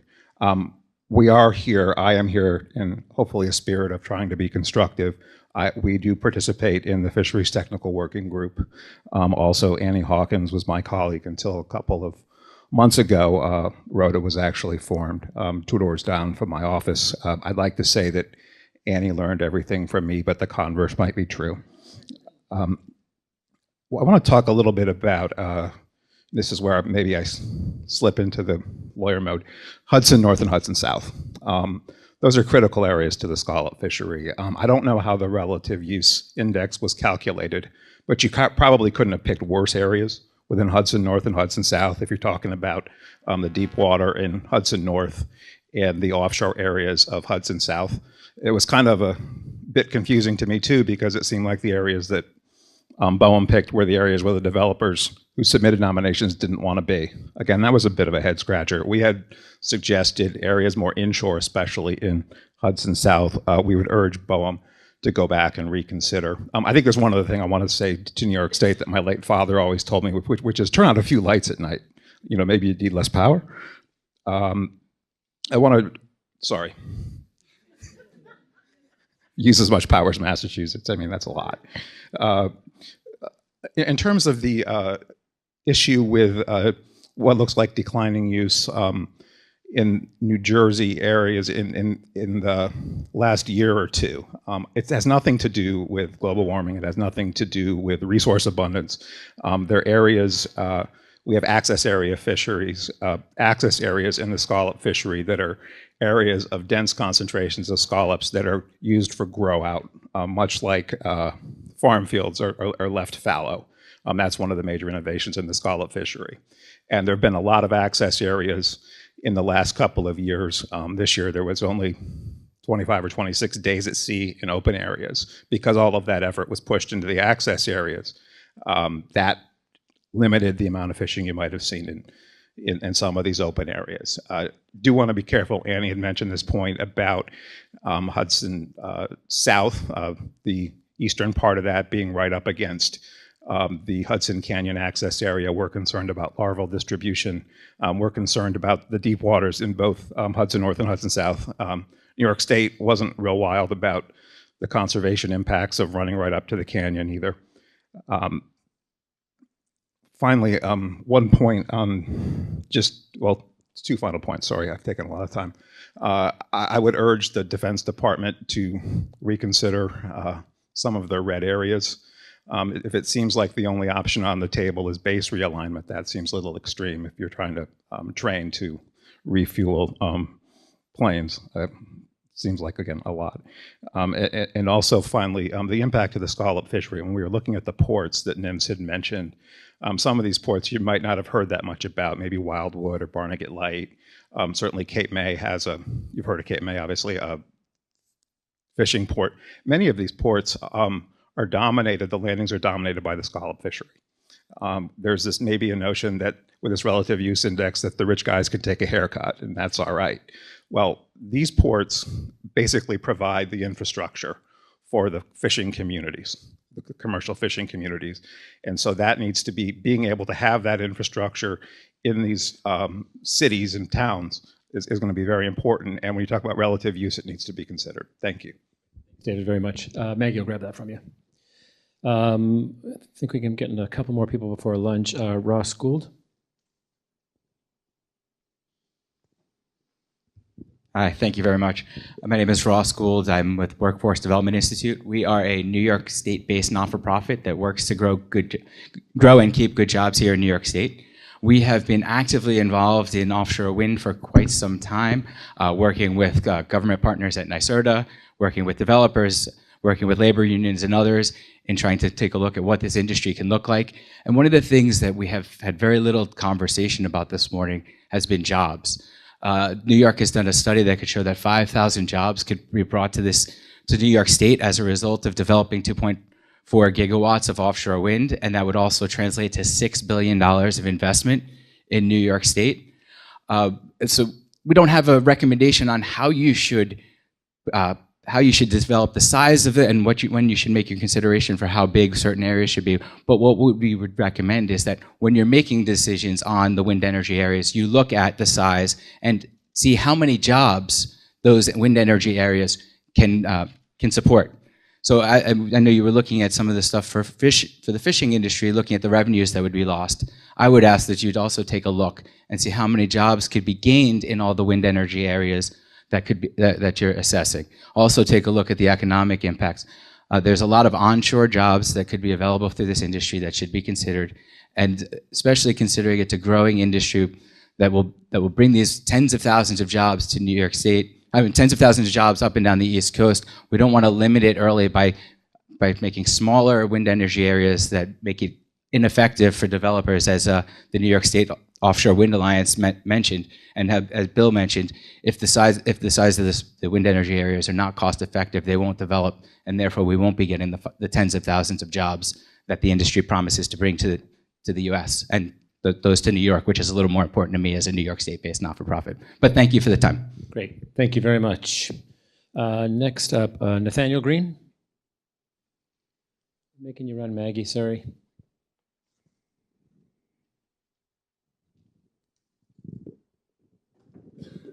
Hi, I'm Nathaniel Green with the Natural Resources Defense Council, and thank you for this opportunity to provide input. And I'm going to continue on a theme that I think you're starting to hear from Ross and from Joe, just to urge you really to look at the other side of the ledger here and understand, as you think about risk mitigation and management, that there are really significant risks to inaction, delay, or erring on the side of too small wind energy areas. And we've heard, that there are going to be higher costs from smaller areas.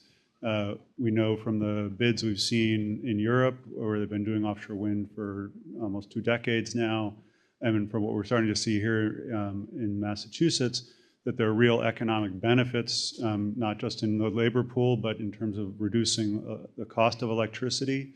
So delay, small areas that are farther away are going to cost the states in terms of higher electric rates. And obviously then also there's a huge environmental cost, and that's what I'm most concerned about. There's air quality, local, regional air quality impacts. Children and elderly are most impacted by the pollution from fossil fuel generation. And then you have water quality impacts from fossil fuel and nuclear fuel extraction. And then, as we've heard, the National Climate Assessment has really driven home the long-term costs and already existing costs of climate change. And anyone who's got friends in California or friends in Puerto Rico or friends in the Southeast knows that these costs are real now and significant. But the climate assessment is also unstinting in explaining how high the cost of climate change will be in the future if we don't take action now. This is not something where we can afford to delay a few years, wait and figure out if we'll decide in the future. Just a few numbers from that. $155 billion in lost labor, $141 billion in extreme temperature mortality, $118 billion in coastal property damage. These are annual numbers in 2090, but they're going to just grow from now to then. $4 billion in lost coral reef, $3 billion in freshwater fish. Those are just a few. And the report, you can go look at it. It's got numbers for just about every sector of the economy that will suffer some impact. So as we do this, let's remember we have to act. We have to act now, and we, as we're hearing from the industry, we need areas that are really viable to bring this power to New York and to the region. Thank you. Thanks. Bonnie.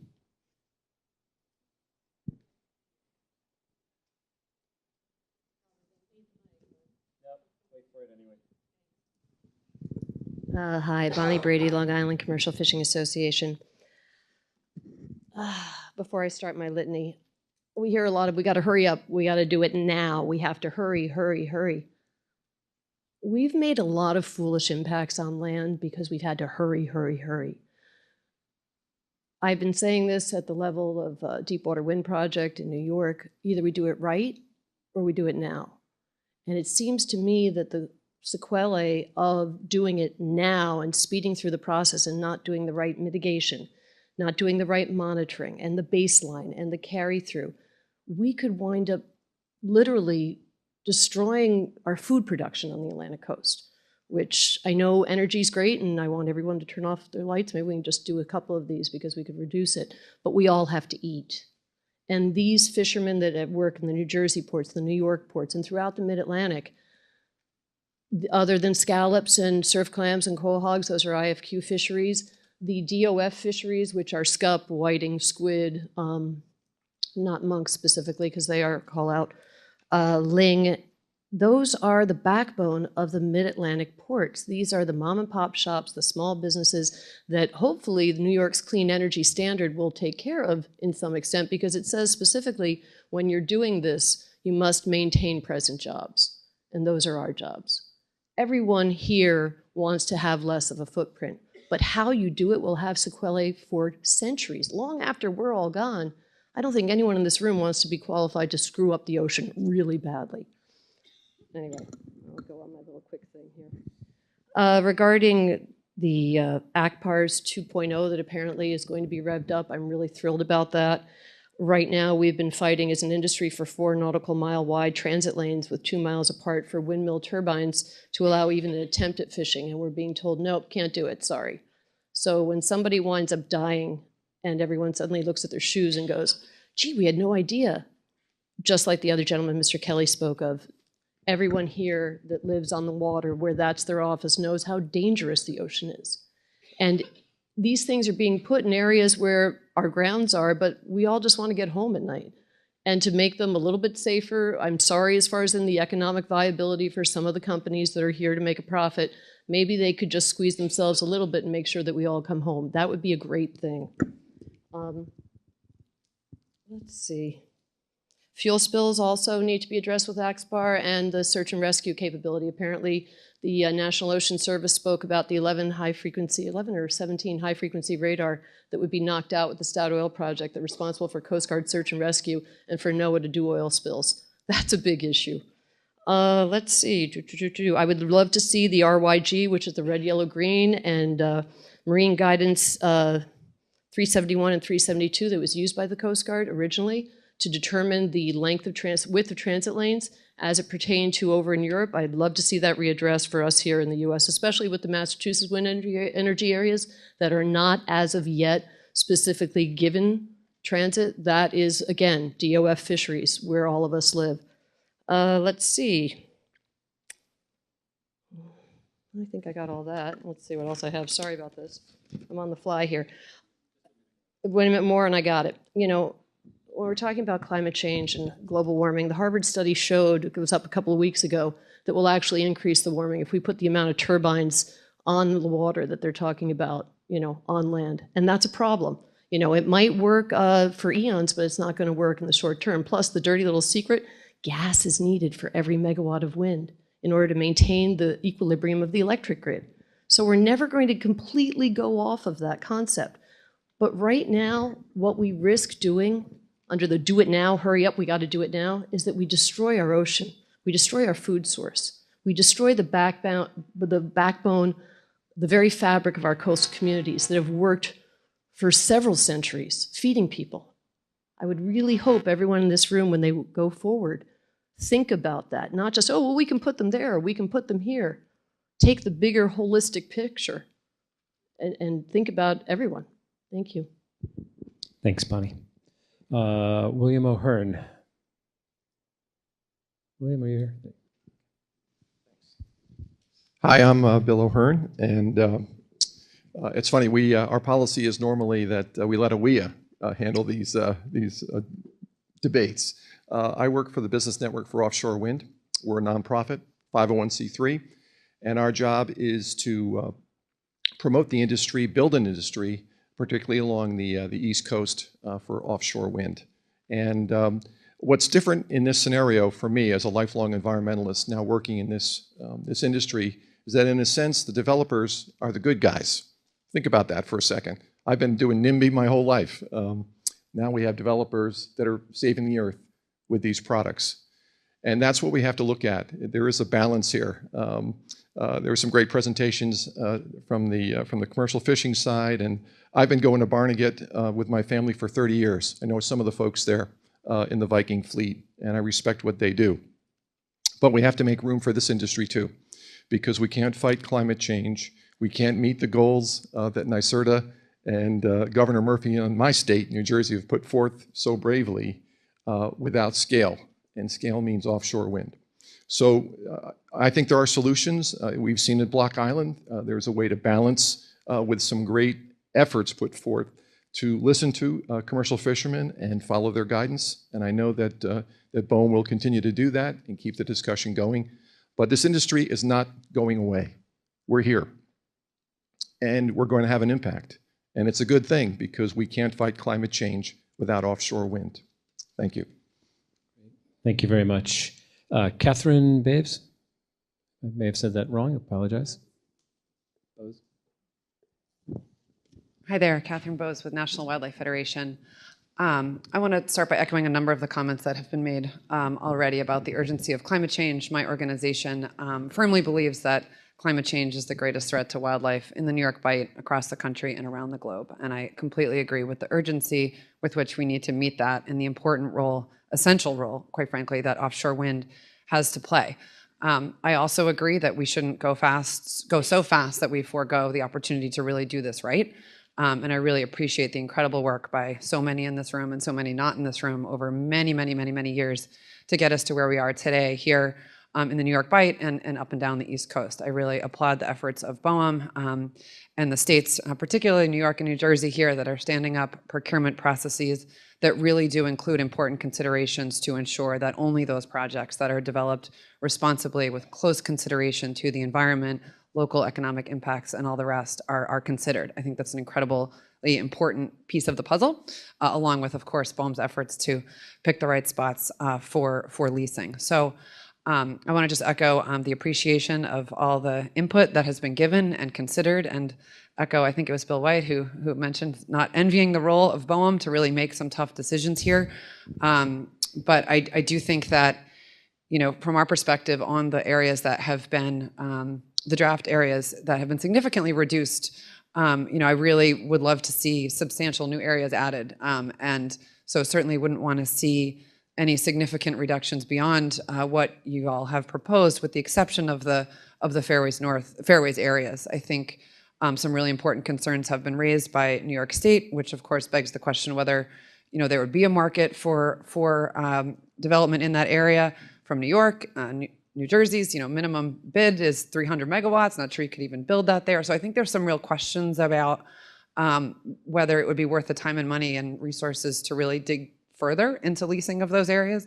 I would echo the concerns that have been raised in that regard, and also the interest in seeing both the primary and secondary areas in the Hudson areas moved forward to the environmental assessment stage, recognizing that there's much more process ahead to look more closely at those areas. And we look forward to getting there with a lot of area to look at, so that there is sufficient area ultimately leased to meet the goals of both New York, New Jersey, and the growing goals across the tri-state region. So thank you all for your hard work to date and all the hard work ahead to really get us where we need to go. Thank you. Thanks very much. We have a couple of folks. We'll see if we can get you all in before lunch, but again, if not, we'll have afterwards. Ronnie Enochson over in the window there.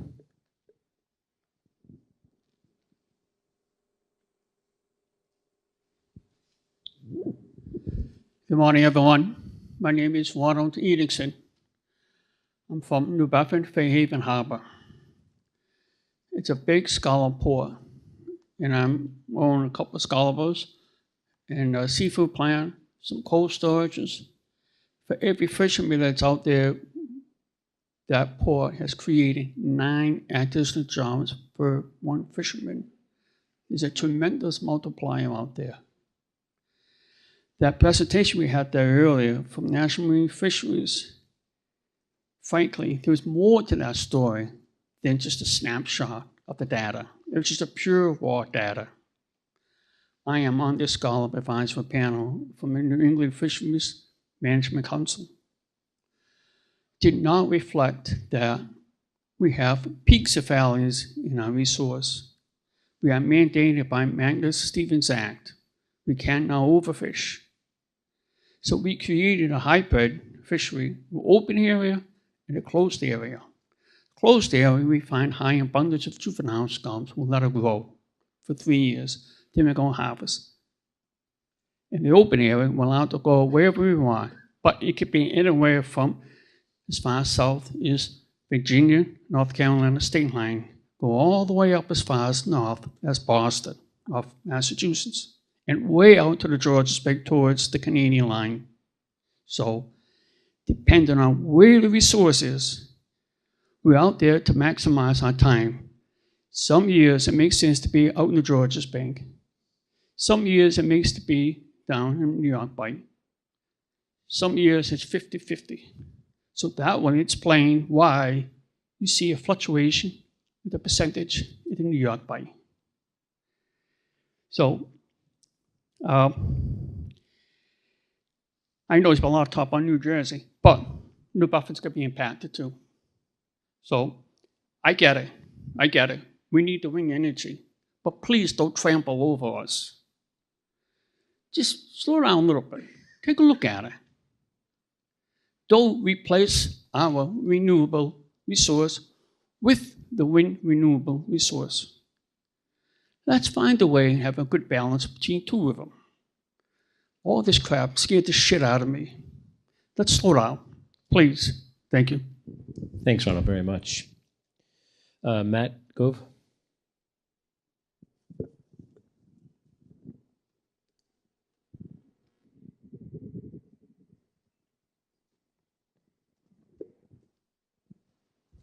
All right, thanks. Matt with Surfrider Foundation.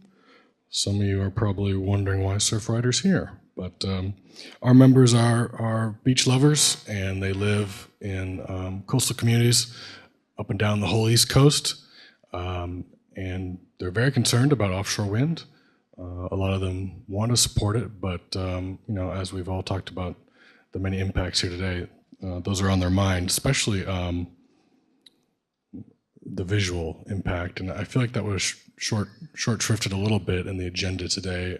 I feel like people kind of feel like that question is over, that concern is over, but I'm not totally sure. We saw some political movement in Maryland and Ocean City last year, and I think those, when people learn more about what the turbines will look like and how tall they are, there could be more political monkeying, more lawsuits possibly. So I think we need to keep that up there as a concern and not just feel like that concern is over, because I feel like I have to throw out a statistic because everyone threw out one.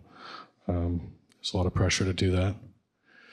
But the number for New York is $20 billion for the recreation and tourism. Annual GDP is $20 billion every year in New York. So it's a big concern, and people are freaking out a little bit because they live in these communities and they're worried about that. I think that was all I wanted to say. Oh, could we just clarify one? Is there going to be a reaction to these comments from the task force? There is like a time period for that, correct? Well, what we're asking the task force members to do is listen carefully to the presentations this morning, to listen carefully to the kind of comments we're hearing from you all right now. We'll have some more presentations this afternoon. Okay. And then they're going to go into small group conversation, and we're asking them to think across everything they've heard, including very much the public comments, and come back with some feedback. Okay, because I want to just clarify one thing. You know, we've been trying to educate our members about all the various questions about offshore wind, and I feel like if you walked in here today without knowing anything, you would think that these areas will be totally closed to fishing, which I don't think is true. And so please clarify that, because otherwise I need to change my frequently asked questions. And also, Annie or anybody, if you could clarify, you know, maybe it won't be closed, but can you physically operate? So I'll let that question, I would ask Please you not to clarify pose it to an audience member, but I don't know if, Luke, if you want to just sort of give a very Anyways, quick answer to thanks, that. Luke. I'll say thanks. Or you want to just come back later? Just to the question of, are there closures or not? So the answer is no. These areas will not be closed from a BOEM standpoint or from the Coast Guard. It's said several times that there will not be a formal closure of an area. We do acknowledge the effective challenges that offshore wind may pose to some fisheries, and that's something I think needs to be explored further. And anything else you want to add, Brian?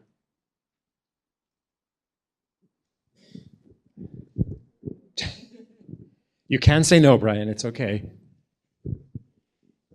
No, Luke is right, but Mr. Gove, if you do talk to the members of the fishing industry that are in the audience at a break, that there are different segments of the industry that feel like they would not be able to operate safely in a wind energy area. The analysis we do is a revenue exposure. It's just giving you a sense of the amount of activity that's occurring in the area. It's not an impact assessment, so it's not saying that's the amount of money that comes that will no longer be available to the fishing industry. So it's just giving one a sense of the level of activity that's occurring in the area. It's not an impact assessment. Thank you. We are 2 minutes from lunch, and I'm sure you are all hungry, and I have one more speaker, and if that person can just cover briefly, I've got Joseph Gilbert. Maggie will come to you. And you stand between everybody and lunch, but no pressure. All right, Joseph Gilbert. I represent Empire Fisheries. I hail from Stonington, Connecticut, fishing port. I'd much rather be fishing in a full gale right now than be here representing myself to this group. But thank you, everyone, for attending. I'm sorry I haven't recorded everyone's names, or I would mention you as I reflect on my comments. Wind energy is not a silver bullet for climate change. This is a global issue. Just because we put wind farms in our New York Bight doesn't mean that climate change is going to be severely curtailed immediately. It seems to be a very convenient reason to ask for all of the New York Bight. The head of BOEM, when he first made his presentation, mentioned New York Bight as a vibrant, dynamic environment. We agree. It's important to our nation's future for food security. It's a sustainable resource. You've heard about how we've rebuilt our fisheries. I won't elaborate. But food security for children, seniors, and the rest of the population is very important. Wind energy probably could be a clean energy resource, but it's not without its impacts. The placement of these wind farms are in our eastern flyway of critical, some woodland species, purple martins, the warblers that move down every fall out of our northern reaches use this flyway, and we're going to lose a lot of them to these turbines. They're going to drop into the ocean. No one's even going to be able to count them. I know we do bird counts around skyscrapers and floodlights and things to count how many hit the buildings and hit the ground. How will we do this here? How will we do a proper environmental impact assessment on this? I have concerns about funneling species. We put these monopoles or whatever the devices are in the ocean, and we're going to funnel species. We're going to change distribution patterns. Some of these are endangered species. The right whale was mentioned earlier. I've got concerns with low frequency vibrations from the wind turbines. I'm concerned with a microenvironment under the turbines for icing effects on our fishing boats. I'm concerned about sea current effects and scouring. I don't have a lot more.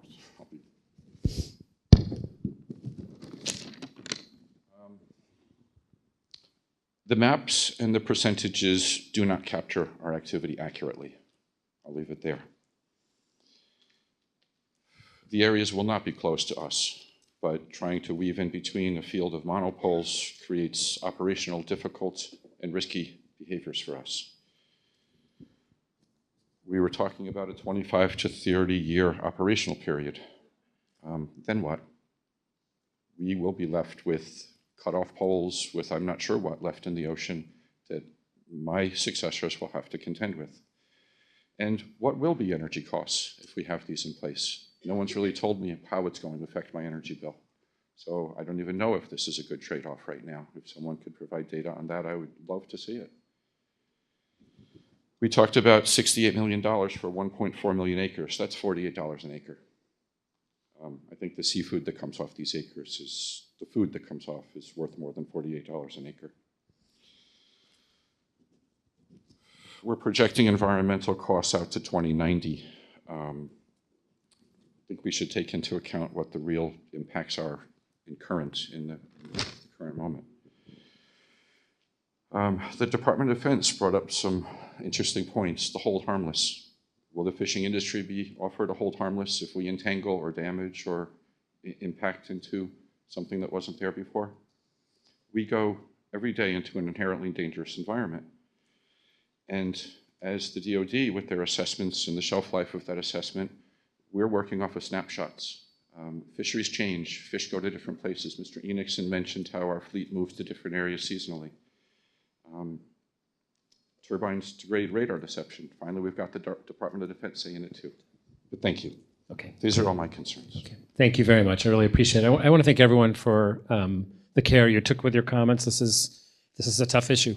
As everyone has said, BOEM doesn't have an easy job here. There's a lot of very legitimate, very real interest to consider. So I just want to acknowledge that and thank everyone. Let's break for lunch and we will reconvene at 1:40, so an hour from now. Okay, thanks everybody.